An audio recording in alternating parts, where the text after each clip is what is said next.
sa luha ng kaligtasan, handog ng Diyos sa tanan.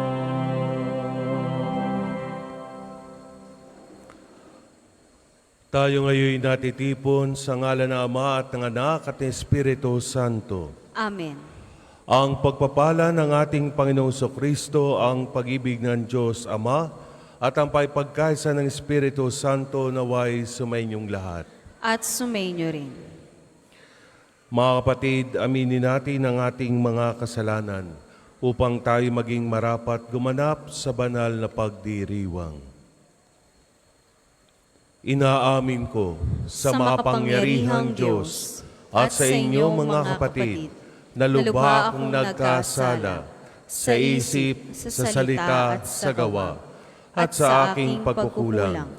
Kaya sinasamo ko sa mahal na Birheng Maria, sa lahat ng mga anghel at mga banal, at sa inyong mga kapatid, na ako'y panalangin sa Panginoong ating Diyos.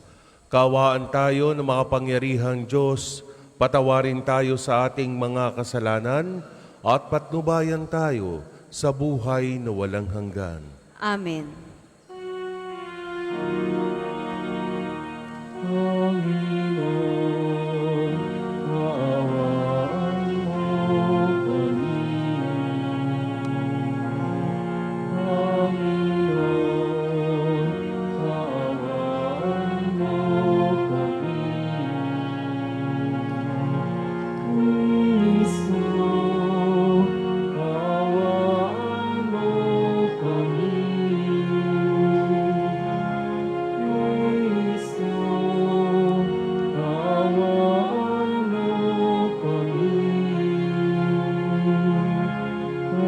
Panginoon, kaawaan mo kami. Panginoon, kaawaan mo kami.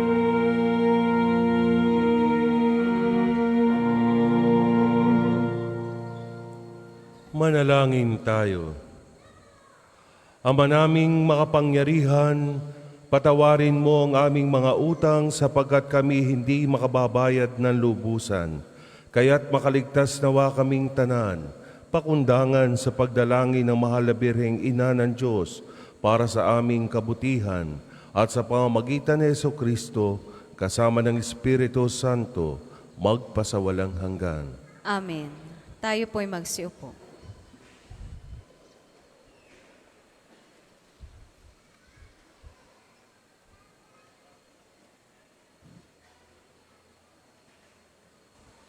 Pagbasa mula sa unang aklat ng mga hari. Noong mga araw na iyon, umalis si Elias mula sa bundok at natagpuan niya si Eliseo na nag-aararo. 12 pares ng toro ang ginagamit niya at kaagapay siya ng huling pares. Pagdaan ni Elias sa tapat ni Eliseo, isinuklob niya rito ang kanyang balabal. Pagdakay iniwan ni Eliseo ang mga toro. Humabol kay Elias at nakiusap, "Magpapaalam po muna ako sa aking ama't ina at pagkatapos ay sasama na ako sa inyo." Sumagot naman si Elias, "Sige, umuwi ka muna." Umuwi nga si Eliseo. Nagpatay siya ng 1 pares na toro at iniluto. Ginamit niyang panggatong ang mga pamatok at mga araro. Ipinakain niya ito sa mga tao at sumunod kay Elias at naging katulong nito. Ang salita ng Diyos. Salamat sa Diyos. Ang tugon po sa salmo. Diyos ko, aking kapalaray, manahin ang iyong buhay. Diyos ko, aking kapalaray, manahin ang iyong buhay. O Diyos, ako'y ingatan mo. Ingatan ng iyong lingkod. Ang hangad ko ay maligtas, kaya sa'yo dumudulog. Ika'y aking Panginoon, ang wika ko sa aking Diyos. Kabutihang tinanggap ko ay ikaw ang nagkaloob. Ikaw lamang o poon ko, ang lahat sa aking buhay. Ako'y iyong tinutugon sa lahat kong kailangan. Diyos ko, aking kapalaray, manahin ang iyong buhay. Pinupuri ko ang poon na sa akin ay patnubay, Kahit gabi, diwa niya ang sa aki umaakay. Nababatid ko na siya'y kasama ko oras-oras. Sa piling niya kailanmay, hindi ako matitinag. Diyos ko, aking kapalaray, manahin ang iyong buhay. Kaya't ako'y nagdiriwang, ang diwa ko'y nagagalak. Ang lagi kong nadaramay, hindi ako matitinag. Pagkat di mo tutulutang, ang mahal mo ay malagak. Sa balon ng mga patay, upang doon ay maagnas. Diyos ko, aking kapalaray, manahin ang iyong buhay. Magsitayo po ang lahat.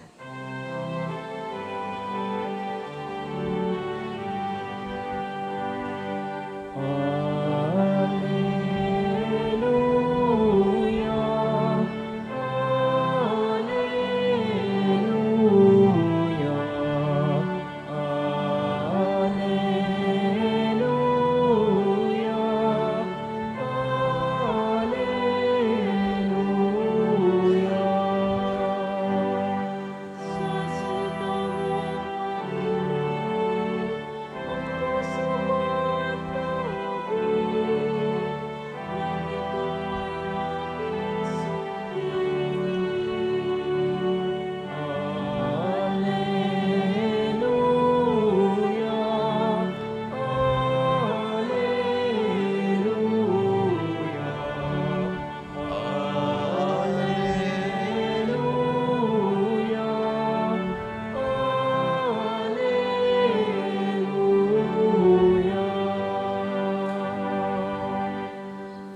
Sumainyo ang Panginoon. At sumainyo rin. Ang pagpapahayag na mabuting balita ng Panginoon ayon kay San Mateo.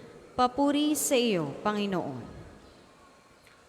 Noong panahong iyon, sinabi ni Jesus sa kanyang mga alagad, "Narinig pa ninyo na noong unay iniutos sa mga tao, huwag kang sisira sa iyong pinanumpaang pangako, bagkus ay tupdin mo ang iyong sinumpaan sa Panginoon. Ngunit ngayon sinasabi ko sa inyo, huwag na kayong sumumpa kung nangangako kayo. Huwag ninyong sabihin, saksi ko ang langit sapagkat ito'y trono ng Diyos, o kaya'y saksi ko ang lupa sapagkat ito'y tungtungan ng kanyang mga paa. Huwag din niyong sabihin, saksi ko ang Jerusalem, sapagkat ito'y lungsod ng dakilang hari. Ni huwag mong sabihin, mamatay man ako, sapagkat ni isang buhok sa iyong uloy, hindi mo mapapaputi o mapapaitim. Sabihin mo na lang na oo kung oo, at hindi kung hindi, sapagkat buhat na sa masama ang anumang sumpang idagdaragdag dito. Ang mabuting balita ng Panginoon. Pinupuri ka namin, Panginoong Hesukristo. Tayo po'y magsiupo. Isang magandang umaga po sa kanilang lahat. Magandang umaga din po, Father. Happy? Oh, happy kahit nakasimangot ang mukha ng iba. So, happy. So, welcome po sa ating parokya at pambansanang dambana ni Santo Padre Pio. Lalo na doon sa mga kapatid natin na sa unang pagkakataon ay nakapagbisita po dito sa dambana ni Santo Padre Pio. Meron po ba dito ngayon na unang pagkakataon o first time ay nakabisita sa shrine ni Padre Pio? Meron po ba? Ayun, ang dami. So palakpakan po natin, no? At saan ito hindi una at huli. At ganun din sa ating lahat, sa ating Panginoon na nag-imbita at nagyaya para tayong magkatipon-tipon sa araw na ito. Palakpakan po natin ang ating Panginoon. Ayan. At alam ko, ang marami sa inyo o lahat tayo rito ay umaasa sa biyaya at pagpapala na through to the intercession of Saint Padre Pio ay maikakamit natin yung ating mga hinihiling, yung ating mga dasal, yung ating mga intensyon na sa pamamagitan ni Padre Pio ay magkaroon ng kagalingan, lalo na sa mga sakit o karamdaman na mayroon ang ilan sa ating mga kapatid. At naniniwala tayo na mapapagaling ang sino man sa atin, anumang klasing karamdaman o kabigatan ng buhay ang nararanasan ngayon. Amen! Wag lang kayong mainip at may sariling oras at panahon ng ating Panginoon para ibigay at ipagkaloob ang ating mga kahilingan sa Kanya. At maaaring kapag tinanggap natin iyon, ayon sa Kanyang kalooban, ay di higit pa sa ating inaasahan. Siksik, liglig, at umaapaw. Amen. Amen. Ayan. So alam niyo mga kapatid, maituturing na tagasunod ni Jesus ay ang isang katiwala. At tayong lahat na narito ngayon ay katiwala ng ating Panginoon. Kapag ang Panginoong Jesus ang siyang tunay at natatanging Panginoon ng buhay natin, anumang meron tayo sa ating buhay, tulad ng ating mga salita, tulad ng salapi, tulad ng ating kalakasan, tulad ng ating mga oras, tulad ng ating mga ari-arian, gaya ng farm. Sino bang may mga farm dito? Ng chopper, o mga luxury cars, sana all mayroon. Itong mga ari-ariang ito, gaya ng mga ito, ay ipinagkatiwala lamang sa atin ng ating Panginoon. At ito ay hindi natin tunay na pag-aari. Kaya sana, kung tutuusin, lagi nating pag-iingatan ang anumang gamit na ipinagkakatiwala sa atin ng ating Panginoon. Hindi yung basta na laang. Nararapat lamang na gamitin natin sa paraang nais ng Diyos at makapagbibigay sa karangalan na niya. Alam niyo mga kapatid, ang gusto ng ating Panginoon, kahit ang ating mga binibitawang mga salita, ay mapagkakatiwalaan din. Araw-araw naman tayong nagsasalita, ano po? Sino ba ang hindi nakapagsasalita dyan? Araw-araw tayo nakikipag-usap. Araw-araw nga yung mga marites dyan, walang tigil. Hanggang hating gabi. Lahat tayo maaaring nagsusulat. Lahat tayo nagte-text. Lahat tayo maaaring nag-i-express ng ating damdamin sa ating kapwa.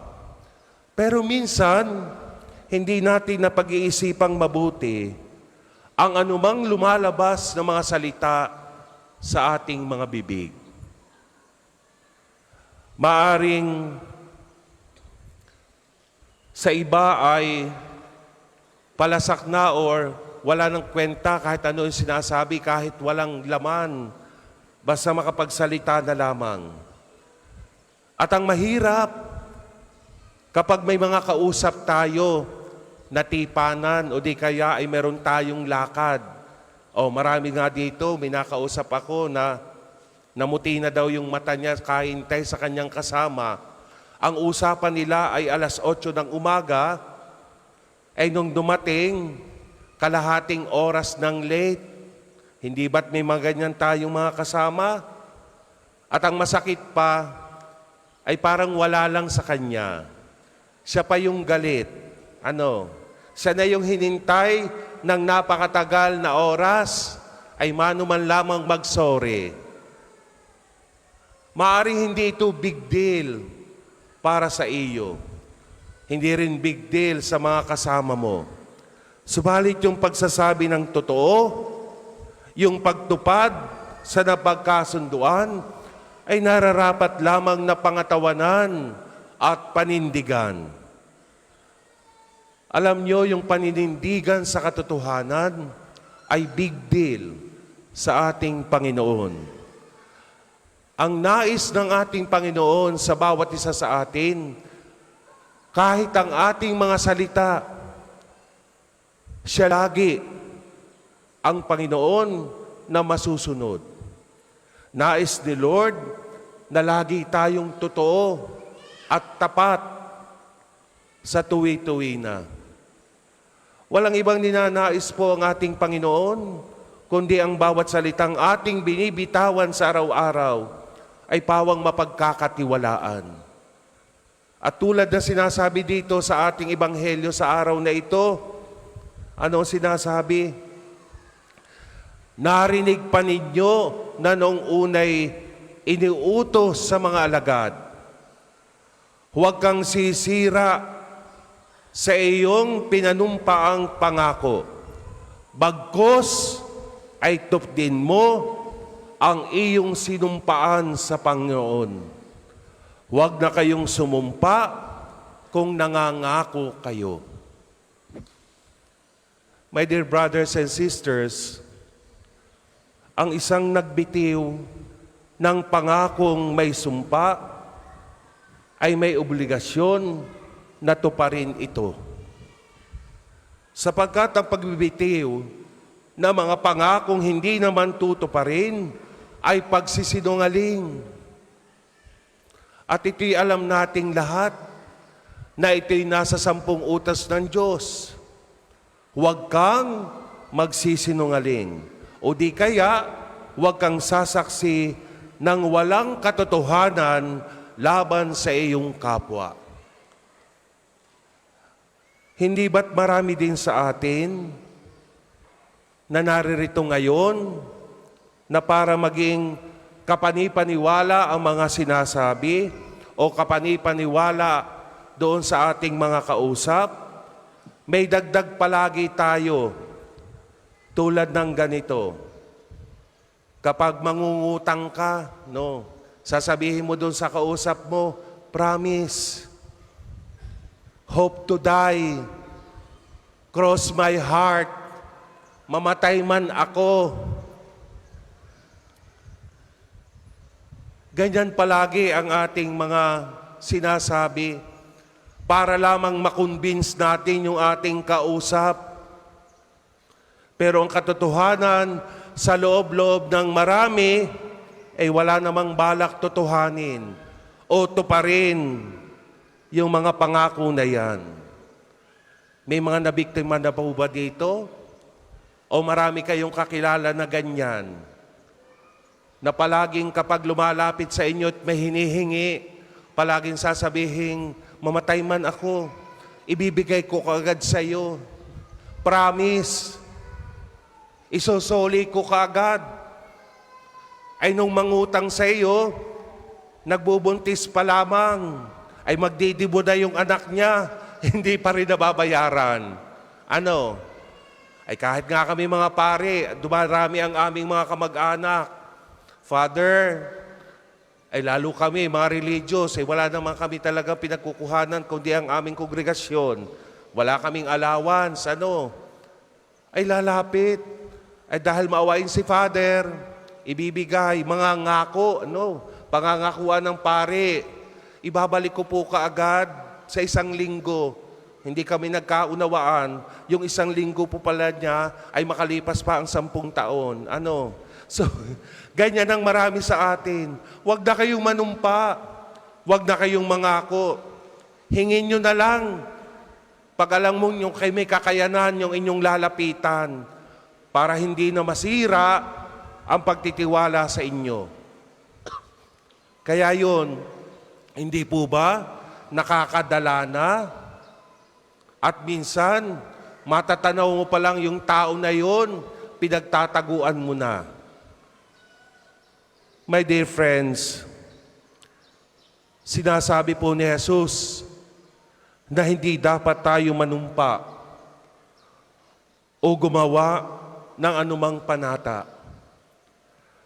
Ang pinakamahalaga ay ang pagsasabi ng totoo at pagtupad lagi sa mga binibitawang mga pangako. Ang totoong tagasunod ni Jesus ay isang katiwalang may isang salita. Kapag sinasabing oo, kung oo, at hindi, kung hindi. Kayo po ba? Kayo po ba ay may tuturing na tagasunod, katiwala ng ating Panginoon, may kakayahang magsabi ng totoo at katapatan. Amen.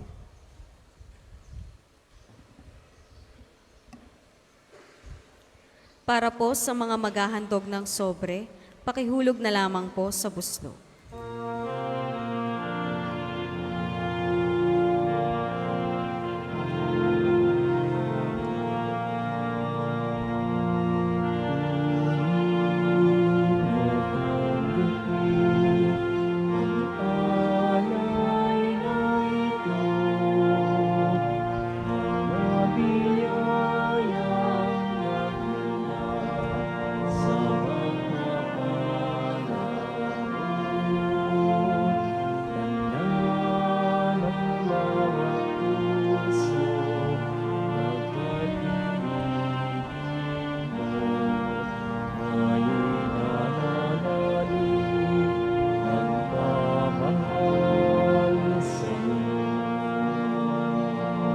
Magsitayo po ang lahat.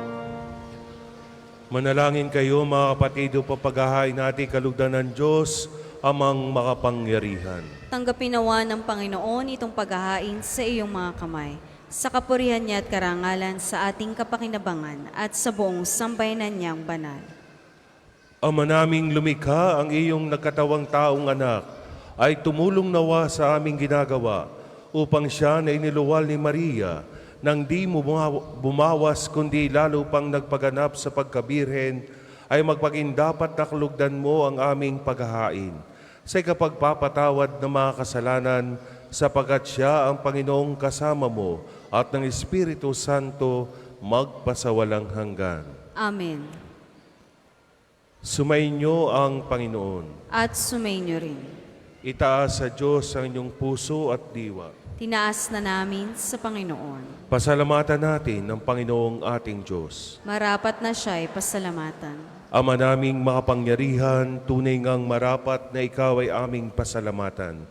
Pinagbibigyan mong ito'y aming maihayag, kahit di ito'y walang anumang maidaragdag, sa kadakilaang sa iyo ay likas. Sa pagpupuri nami ang nakikinabang, ay kami ring iyong pinakikiharapan, sa pamamagitan na iyong anak na minamahal. Kaya kaisa ng mga anghel na nagsisiawit ng papuri sa iyo nang walang humpay sa kalangitan, kami nagbubunyi sa iyong kadakilaan.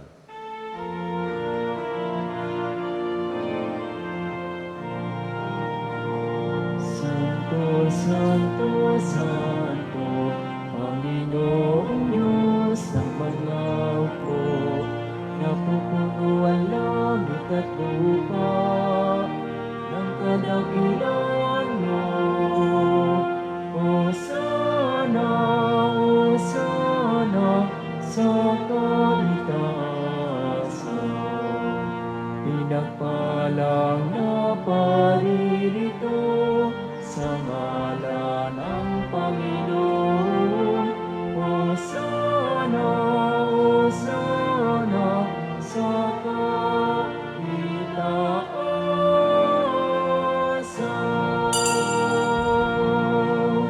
Kung hindi po kayang lumuhod, ay manatili pong nakatayo ng may paggalang. Ama naming banal, ikaw ang bukal ng tanang kabanalan.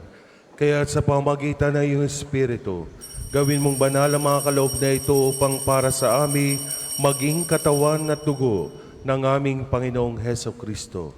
Bago niya pinagtiis ang kusang loob na maging handog, hinawakan niya ang tinapay, pinasalamatan kanya, pinagati-hati na yun, inaabot sa kanyang mga lagad at sinabi, tanggapin ninyong lahat ito at kanin. Ito ang aking katawan na ihahandog para sa inyo.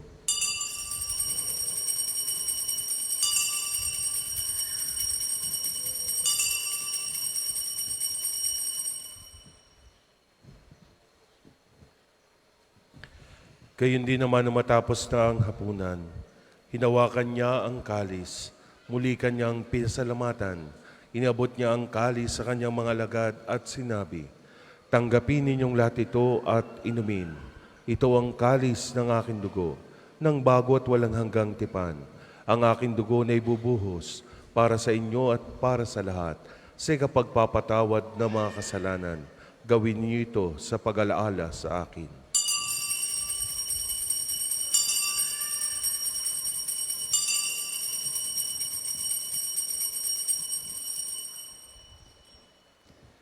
Manatili pong nakaluhod. Ipagbunyi natin ang misteryo ng pananampalataya. Si Kristo'y namatay, si Kristo'y nabuhay, si Kristo'y babalik sa wakas ng panahon. Ang mga ginagawa namin ngayon ang pag-alaala sa pagkamatay at muling pagkabuhay ng iyong anak.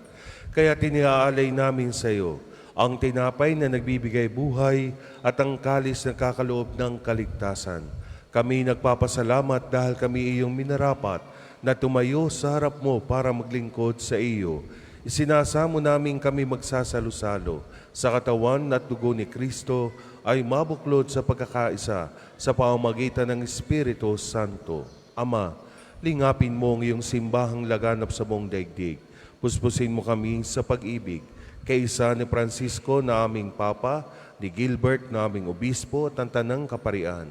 Alalahanin mo rin ang mga kapatid naming nahimlay na may pag-asang sila'y muling mabubuhay, gayon din ang lahat ng mga pumanaw. Kaawaan mo sila at patuloyin sa iyong kaliwanagan. Kaawaan mo at pagindipatin kaming lahat na makasalo sa iyong buhay na walang wakas. Kaisa na mahal na Birheng Maria, na ina ng Diyos, ni San Jose na kanyang kalinis-linisang esposo, kaisa ng mga apostol at ng lahat ng mga banal na namuhay dito sa daigdig ng kalugod-lugod sa iyo, may pagdiwang nawa namin ang pagpupuri sa ikararangal mo sa pamamagitan ng iyong anak na aming Panginoong Heso Kristo. Sa pamamagitan ni Kristo, kasama niya at sa Kanya, ang lahat ng parangal at papuri ay sa iyo, Diyos sa mga mapangyarihan, kasama ng Espiritu Santo, magpasawalang hanggan. Amen. Amen. Amen.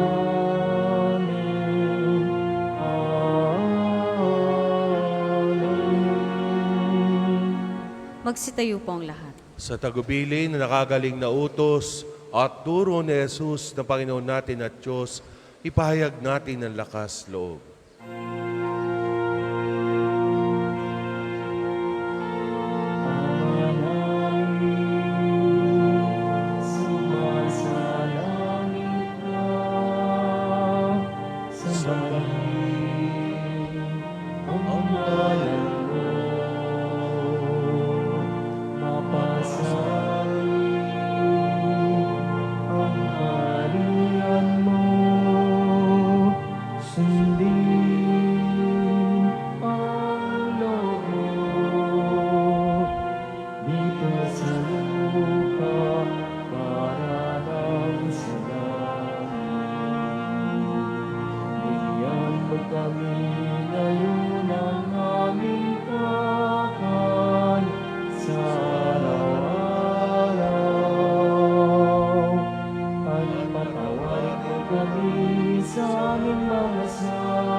Sa tukso at iadya mo kami sa lahat ng masama. Hinihiling namin kami adya sa lahat ng masama, pagkalooban ng kapayapaan araw-araw, iligtas sa kasalanan at ilayo sa lahat ng kapahamakan, samantalang aming pinanabikan ang dakilang araw ng pagpapahayag ng tagapagligtas naming Seso Kristo. Sapagkat iyo ang kaharian at ang kapangyarihan at ang kapulihan magpakailanman. Amen. Panginoong Kristo, sinabi mo sa iyong mga apostol, kapayapaan ang iniiwan ko sa inyo. Ang aking kapayapaan ang ibinibigay ko sa inyo.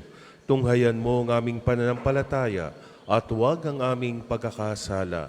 Pagkalooban mo kami ng kapayapaan at pagkakaisa ayon sa iyong kalooban, kasama ng Espiritu Santo, magpasawalang hanggan. Amen. Ang kapayapaan ng Panginoon ay laging sumainyo. At sumainyo rin.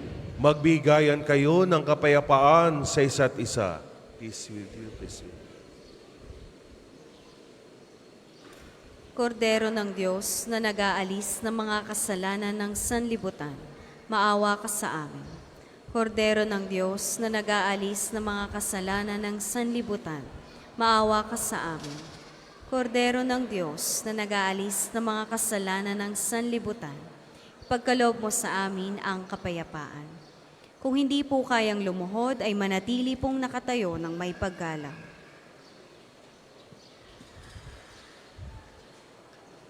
Ito si Jesus, ito ang kordero ng Diyos.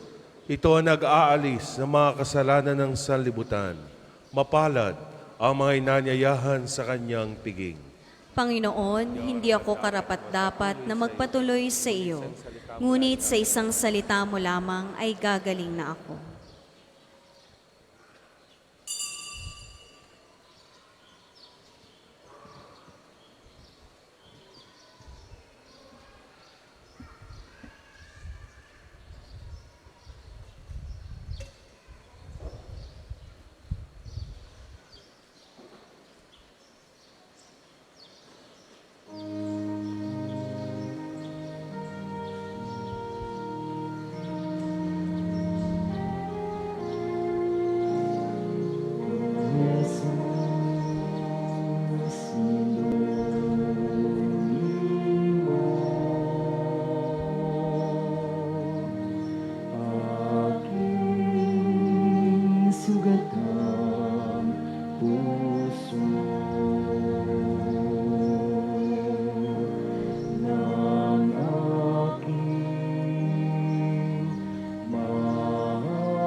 ika'y magmamasdan sa dakong banal.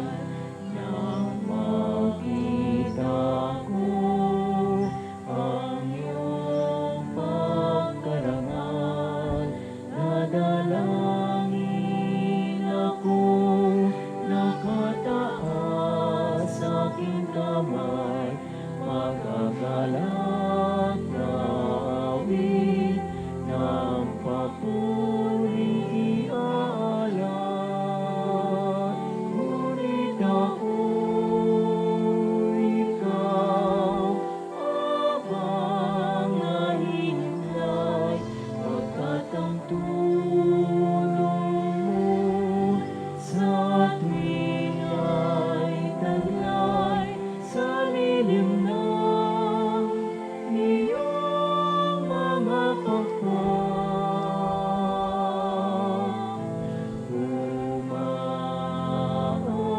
Umaawit akong buong anak, aking kaluluwa't kumakapit sa'yo. Kaligtas ay tiyak kung hawak mo ako. Magdiriwang ang halin ang Diyos, siyang dahilan. Ang sa iyo ay nangako, galak yaong makakamtan. Ngunit ako'y ikaw, abang nahinlay, pagkat ang tulong mo'y sa tuwin ay taglay sa lilim ng iyong mga pakpak.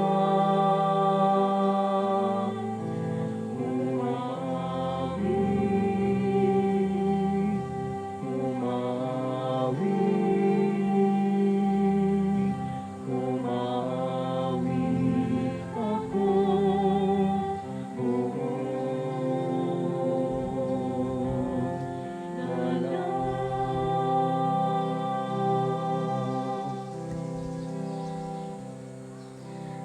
Ang second collection po ay para sa patuloy na pagpapaunlad ng parokya at pambansang dambana ni Santo Padre Pio at para sa mga pangangailangan ng matatanda at may sakit na mga pari ng Archdiocese ng Lipa. Salamat po sa inyong handog. Handa kong ialay ang aking buhay, alang-alang sa aking mga tupa. Handa kong ibuwis ang lahat ng sa aking alang-alang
Magsitayo po ang lahat.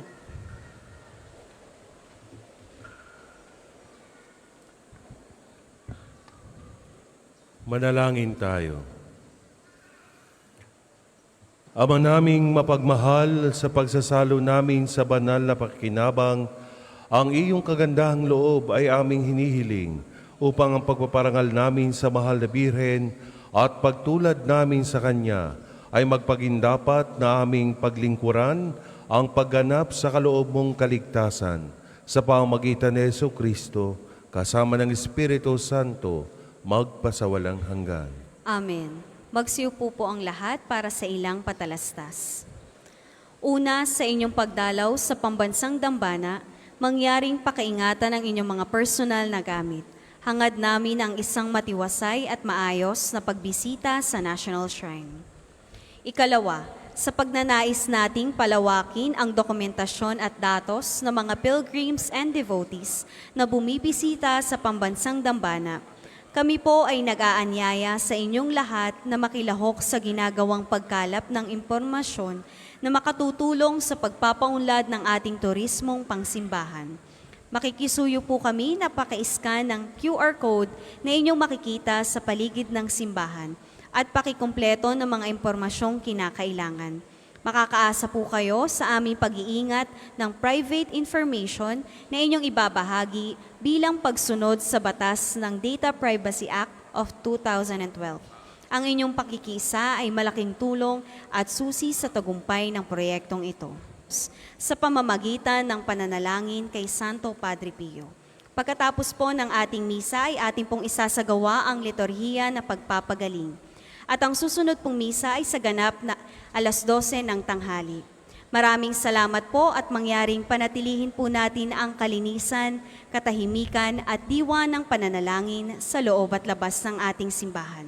Magsitayo na po ang lahat.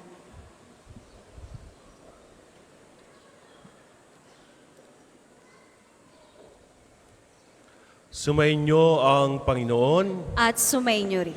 at pagpalain kayo ng makapangyarihang Diyos, ang Ama at Anak at Espiritu Santo.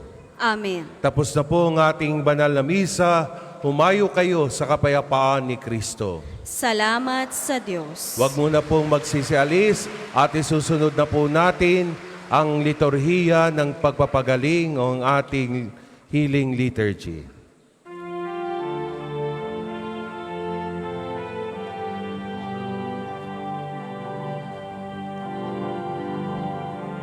Ating gunitain ang buhay na banal na sampari kay Kristo, lubos na nagmahal.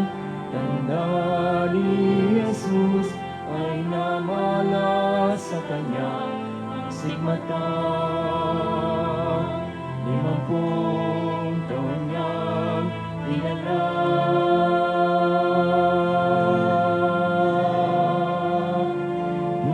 Alingkanan, sakit at paghihirap, buhay inilaan sa pagkalinga sa kapwa.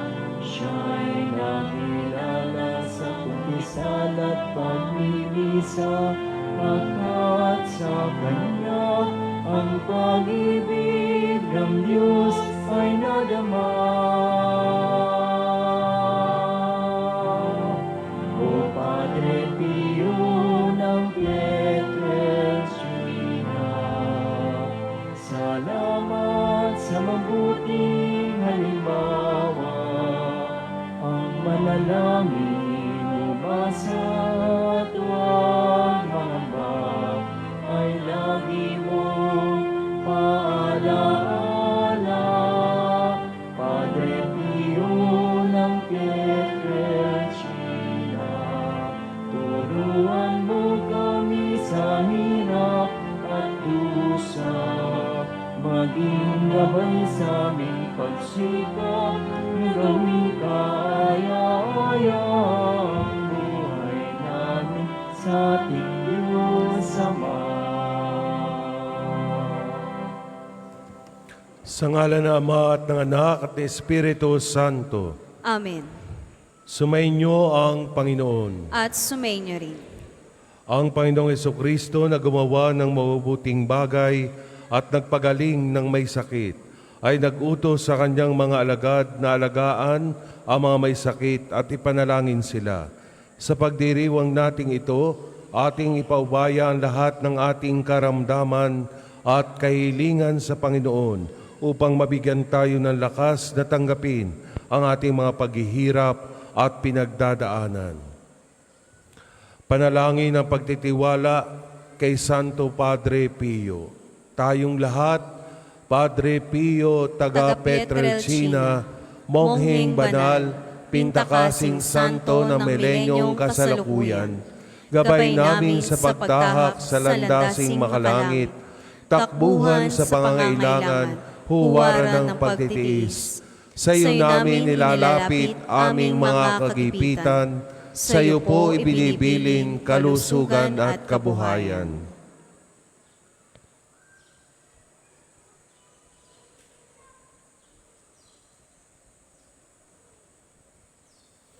Di man karapat-dapat kami po ay pagbigyan, bendisyonan at basbasan, maging ganap sa buhay.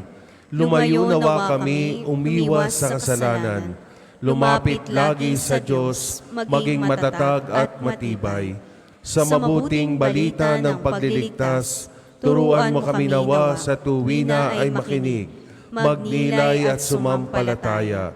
Amin pong pakiusap, itong mga kahilingan, puso ay nagsisisi, nagtitikang taimtiman. Di na muling magkasala, sunod lagi sa Diyos Ama, kaysa ng Espiritu at ni Jesus na tagapamagitan. Amen.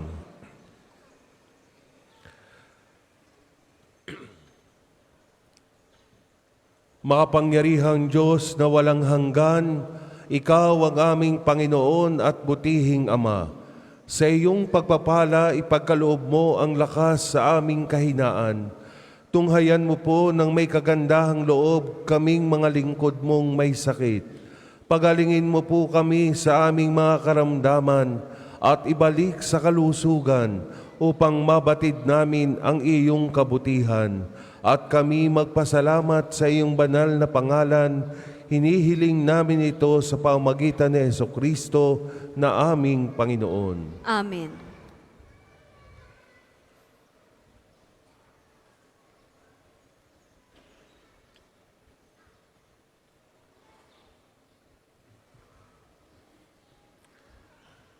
Sa pamamagitan ni Santo Padre Pio, pagalingin nawa kayo ng Diyos sa inyong mga karamdaman sa katawan, pag-iisip, diwa at kaluluwa, sa ngalan ng Ama at ng Anak at ng Espiritu Santo. Amen.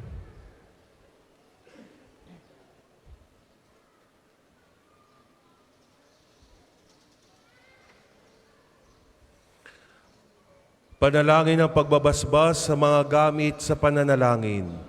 O Panginoong Diyos, Ikaw ang bukal ng lahat ng pagpapala at biyaya. Ibuhos mo ang iyong bendisyon sa mga gamit na ito sa pananalangin, mga rosaryo, imahen, dasalan, mga bulaklak, darosas, na nagpapalaala na iyong kabutihan, kabanalan at pagmamahal sa amin. Upang ang lahat ng dumulog at magdasal, gamit ang mga ito, ay magtamo ng iyong awa at biyaya. Loob mong tularan nila ang kabanalan at aral ng Panginoon at ng mga santo magpasawalang hanggan. Amen. Ama namin, sumasalangit ka. Sambahin ang ngalan mo. Mapasa amin ang kaharian mo. Sundin ang loob mo dito sa lupa para nang sa langit. Bigyan mo kami ngayon ng aming kakanin sa araw-araw. At patawarin mo kami sa aming mga sala para ng pagpapatawad namin sa nagkakasala sa amin. At huwag mo kaming ipahintulot sa tukso. At iadya mo kami sa lahat ng masama. Amen. Aba, Ginoong Maria, napupuno ka ng grasya. Ang Panginoong Diyos ay sumasa iyo. Bukod kang pinagpala sa babaing lahat. At pinagpala naman ang iyong anak na si Jesus.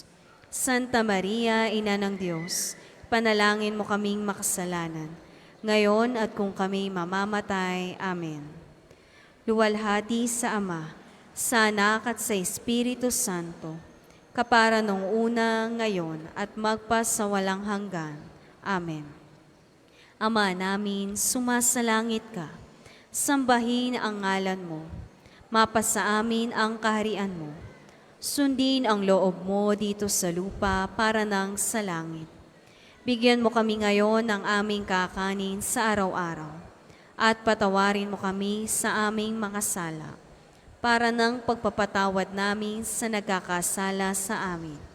At huwag mo kaming ipahintulot sa tukso at iadya mo kami sa lahat ng masama. Amen.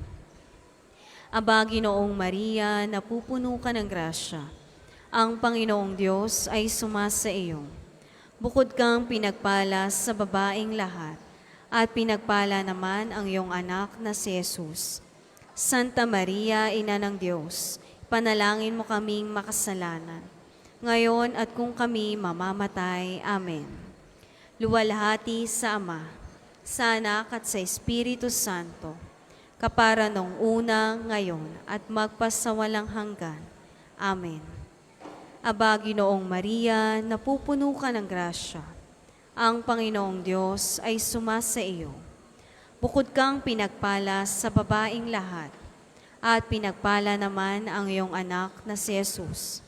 Santa Maria, Ina ng Diyos, panalangin mo kaming makasalanan, ngayon at kung kami mamamatay. Amen. Luwalhati sa Ama, sa Anak at sa Espiritu Santo, kapara nung una, ngayon at magpasawalang hanggan. Amen. Luwalhati sa Ama, sa Anak at sa Espiritu Santo, kapara nung una, ngayon at magpasawalang hanggan. Amen. Luwalhati sa Ama, sa Anak at sa Espiritu Santo, kapara nung una, ngayon, at magpasawalang hanggan. Amen.